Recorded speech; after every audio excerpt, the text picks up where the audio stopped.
Achievers are obviously great achievers are the key to any great business to me. And, especially a business like FedWriters where, we sell services, right? We provide services. I think, that's really the key to our success is the great people that we employ and, the great people that we attract because they are drawn to and believe in our mission. And what I mean by great achievers is those that really demonstrate excellence. Welcome to Grow Think Tank. This is the one and only place where you will get insight from the founders and the CEOs of the fastest growing privately held companies. I am the host. My name is Gene Hammett. I help leaders and their teams navigate the defining moments of their growth. Are you ready to grow? Today we look at how to attract great achievers. The people inside your company are very important to the success and scalability of this. In fact, it really is one of the most important elements of all business is how we engage in the right people. And if you get the wrong people, you know the cost and the stress that comes with that. So today we look at some of the hiring aspects and really how do you position your company to be attractive to these great achievers. Our special guest today is the CEO and co-founder or founder of FedWriters. They are a federal institution. They work with a lot of our government entities to help them communicate their ideas and share them with internally, externally, all of the things. We have Mitchell and I talk about really what does it take to be the kind of company that these great achievers are attracted to. One of the core elements of that is mission. You may not realize how important the mission of the company is, but it really is a great tool. We explain why. We look at how he uses values across the hiring process. And then he also look at some of the other aspects of this whole concept. And so we share all this with you today, hoping that you will take notice and really start looking at the employee experience from a different perspective and create the kind of company that these great achievers are attracted to. My name is Gene Hammett. I'm an executive coach. We do leadership development where we help managers become leaders, and we work with fast growth companies that are a special dose of chaos and drive to get to that next level. And we help them connect the dots and keep things moving as they turn managers into leaders. And as people become to lead more powerfully, those companies begin to perform at a higher level. That's our experience, and this is what we do for people. If you would like to be, kind of put your toe in the water, if you will, and really participate with guests that have been on the show, with clients of mine that are in the CEOs or executives of these fast growth companies, you can check out our next virtual conversation at coreelevation.com/virtual conversations. You can see when it is. We do it once a month, what the topic is, because it changes every month. And if it's right for you, you'll sign up, you'll join us and participate in excellent conversation with other executives of fast growth companies. So go to coreelevation.com/virtual conversations. Now, here's the interview with Mitchell. Mitchell, how are you? I'm doing good, Gene. Yeah, thanks. Thanks for inviting me on this podcast. Well, I'm excited to have you here. We're going to have a great conversation about attracting great achievers in your business, the team members that really are adding to the value of the organization. Before we get into it, tell us about your company, FedWriters. Yeah, so FedWriters is a government contractor. We currently support more than 70 different federal agencies with a range of writing, research, and communication services. For example, for the Defense Intelligence Agency, we help them produce their flagship publication. It's called the Defense Intelligence Digest. It's a summary of the intelligence that DIA produces on a daily basis. It gets delivered to the highest levels of the government on a daily basis, the Secretary of Defense, all the way up to the President. For NASA, we do a range of kind of communication services in support of their offices, their Aeronautics Research Missions Directorate. For example, we kind of write articles on their new X-plane, a new plane that goes supersonic with a very low sonic boom, so they're kind of experimenting with this plane to do some potential commercial travel. Yeah, so we support, like as I mentioned, over 70 different federal agencies with a range of kind of communication services. For the Coast Guard, we work with their Office of Cutter Forces, and we basically develop all the training materials, training modules for how to serve aboard a U.S. cutter, how to operate certain pieces of equipment on a U.S. cutter. So yeah, we really specialize in kind of the documentation, policy, research, and analysis type services. Well, I really appreciate you being here. We're going to talk about your team, the people behind all of the work, and really appreciate you sharing with us on the podcast today. Mitchell, one of the things that we've done some research on, everyone who comes on the show, I know you've been through the gauntlet, if you will, with our team. Tell us about your team a little bit, just to give us a high understanding of who they are and the type of person you are hiring. Yeah, so currently we have close to 300 people in the company, and obviously that kind of spans a range of skill sets. We have a lot of really great writers in the company, graphic designers, video production specialists. We also have a lot of scientists. For example, for NOAA, we were actually just recently awarded the NOAA Small Business of the Year for 2024, and for them, we support their Office of Oceanic and Atmospheric Research, and we provide a lot of scientific type services. We collect ocean and coastal data. We serve aboard the NOAA research vessel, the ocean research vessel. We do a lot of engineering services to fly drones over kind of these remote areas to collect environmental data. But at the same time, we do a lot of copy editing. For example, for the U.S. Coast Guard, we support their Office of Standards and Regulations, where we basically help them write regulations posted in the Code of Federal Regulations and the CFR and the Federal Register, really kind of developing regulations to protect recreational boaters, for example, regulations for wearing personal flotation devices, for example. And so it's kind of really spans the whole kind of spectrum of communication research services. We obviously have our corporate team of recruiters, and we have a great HR director. We have a great chief operations officer, great chief revenue officer, director of finance. So we have that corporate side of things, but we also have kind of the what I call on the ground direct employees that can support our customers, the writers, the researchers, the transcriptionists, and the scientists and the technical staff. So you got a variety of different people, because I heard a lot of like writing, people, but also the scientists and engineers. And so you've got to have the kind of company that they want to work with. And so I guess that's one reason why we're focused on attracting great achievers. I don't normally see the word achievers in there, but I know that came out in the conversation you had with our team. What do you mean by achievers? Yeah, well, achievers are obviously great achievers are the key to any great business to me. And, especially a business like FedWriters where, we sell services, right? We provide services. I think, that's really the key to our success is the great people that we employ and, the great people that we attract because they are drawn to and believe in our mission. And what I mean by great achievers is those that really demonstrate excellence. We have 5 core values: teamwork, excellence, dependability, perseverance, and leadership. And whenever we consider the achievers that to really display some of those core values. And our mission, maybe I should back up and talk about our mission, right? The FedWriters mission is to communicate the business of government with high quality writing, research, and technology services, and through programs to motivate and inspire our workforce. And we believe that we attract these achievers, we attract great people because they believe in our mission and they are behind our mission. I'm glad we start there, because a lot of people, I think, forget about that. They're in, business to actually do something, but they forget to have a clear mission that is meant to emotionally connect with people. Because if you said we're here to just make some money, it wouldn't emotionally connect with any of these people that are excellent out there. When you think about mission, how did you come up with the mission? Is it something you workshop with your team, or did you hire an outside person, or is it just something you thought of on yourself?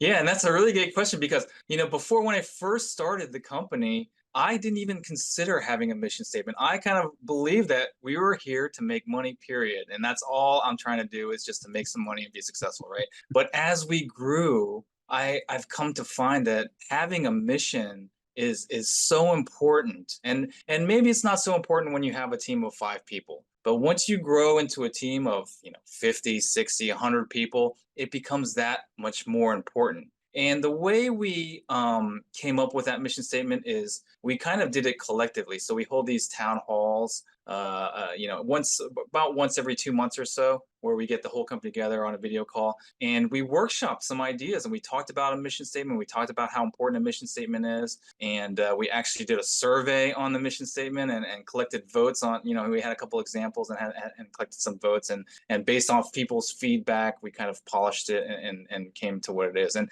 our mission statement really has two parts, right? So it talks about communicating the business of government with high quality writing, research, and technology services. And then it has a second part, and through programs to motivate and inspire our workforce. And that second part is really important to the company because we really believe in what we call our employee experience philosophy. And that really philosophy is just how it sounds. It's that by taking care of our employees, by focusing on their experience, they will in turn take care of our customers. And that kind of philosophy, I believe, is really the backbone of how we're able to kind of provide these great achievers to our government customers and really help retain them, so they're not looking for employment elsewhere.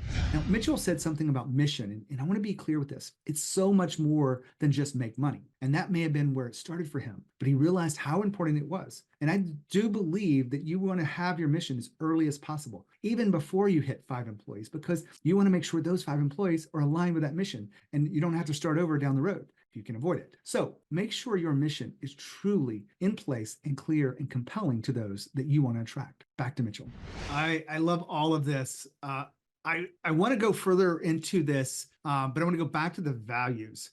I'm not surprised anymore when I talk to fast-growing companies, people that are really doing something special out in the workplace, saying that we have created a group of people, 300, if you will, that have a sense of alignment around these values. It's a part of their identity. It's a part of who they are naturally. And I know some people get in, but I'm curious, when you're doing interviews with people, what links do you go to actually ensure that those people share the values that the company currently has?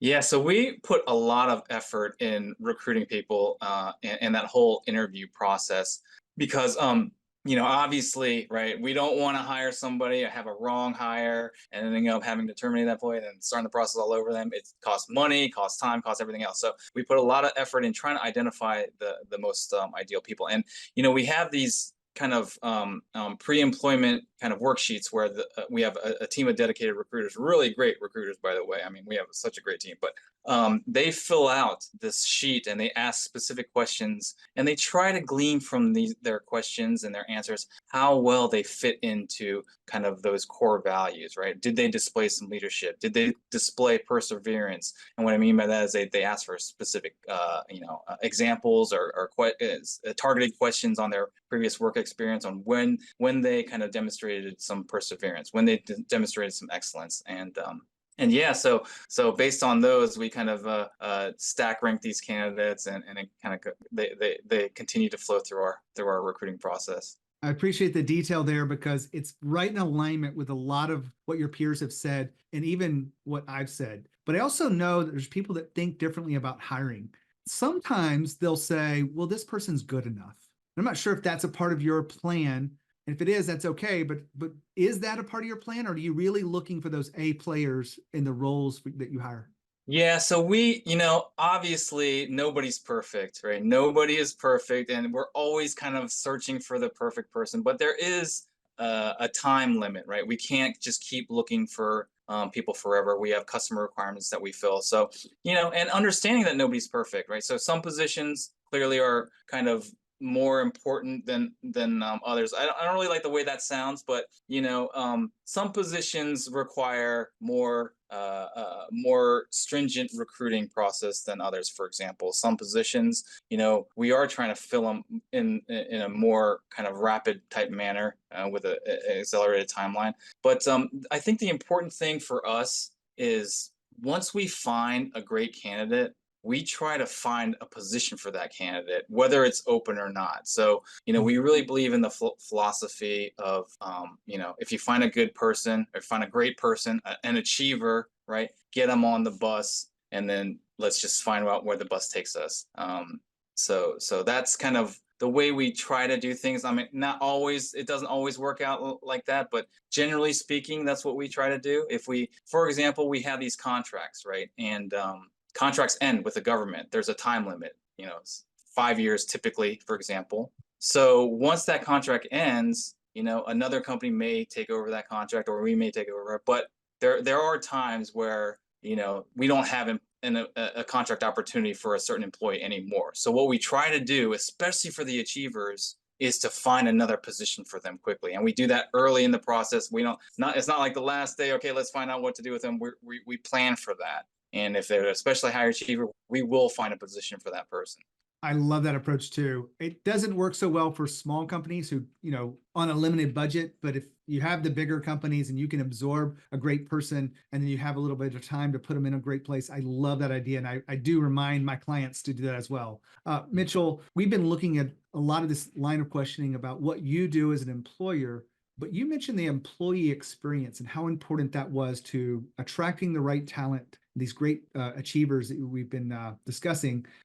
What are the things that you guys have done to improve your employee experience that makes you a more attractive place to work? Yeah, and that's a great question, because we're always trying to improve on that employee experience. And to us, it's really about expectations, and meeting their expectations. So whenever you have a company, and whenever you have a town hall or an employee handbook, expectations are set, whether you like it or not. So being able to manage our employees' expectations on what they can expect in their future, in terms of potential promotions, in terms of their compensation, right, in terms of what their responsibilities and their tasks are on a daily basis, right. It's really important that we set and manage those expectations. And then some, we always have these programs, like, for example, we have custom made challenge coins, right. So every time an employee may demonstrate one of our core values, for example, leadership, like they led a project that was successfully delivered to the customer,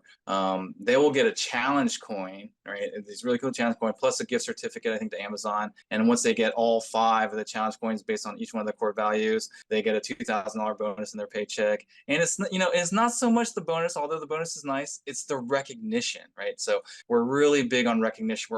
We have all these other type awards type programs that we've developed. There's like what we call our Apex Award that we give quarterly. We have a Mantra Momentum Award. We have Spot Awards that are kind of similar to the Challenge Score. So all these different awards type programs. So it's really, recognition is a big part of our employee experience, and also engagement. So I mentioned the town halls earlier. We try to do those, every 2 months, and just going over the employee benefits and the changes to the company, contract wins, various other news updates to the company. I always have a message at the end, try to inspire some of the staff.